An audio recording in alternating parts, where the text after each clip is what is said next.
This week, Fox 10 News has been sitting down with local veterans who served in the Pacific.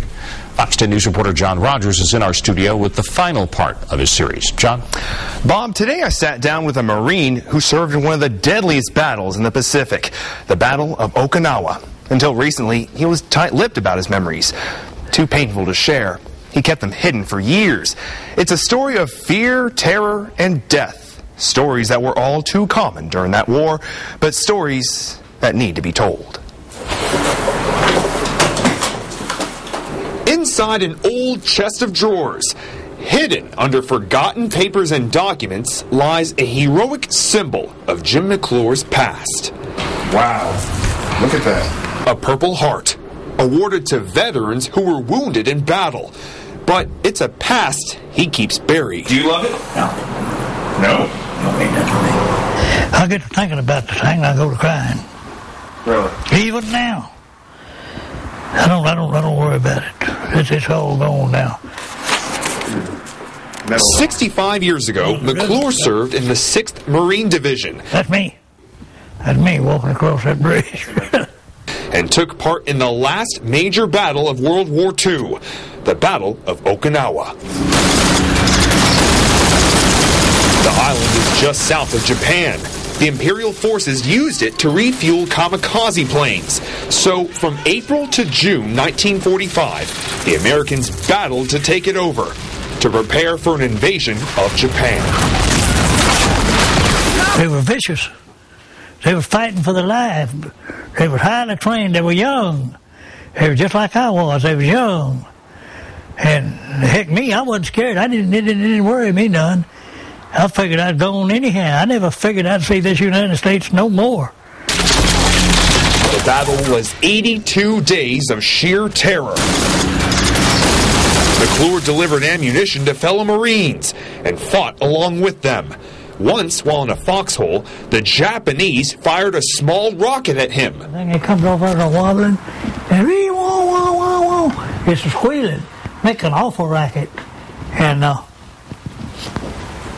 I got hit by that, and it blowed me up on top of it. He survived the blast, but is forever deaf in his left ear.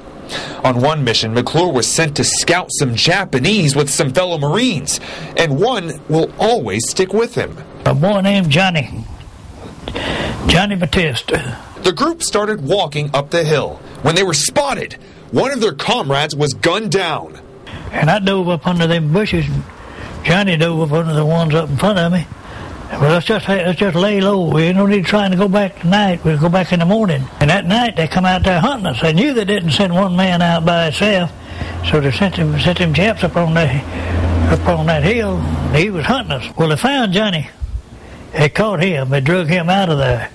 Boy, he was cussing and fighting and raising hell.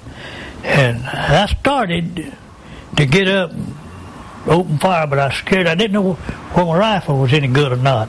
But I didn't have my rifle. I got one I just picked up down there somewhere. I didn't know where to shoot. And anyhow, I didn't. And that night, they carried him back down that hill. I heard him hollering and screaming, going down that hill. Nobody knew where he went. I know what happened. They carried him down there and killed him. And they probably just mutilated him. McClure later escaped, and as he ran back to the Americans, he was shot in the foot.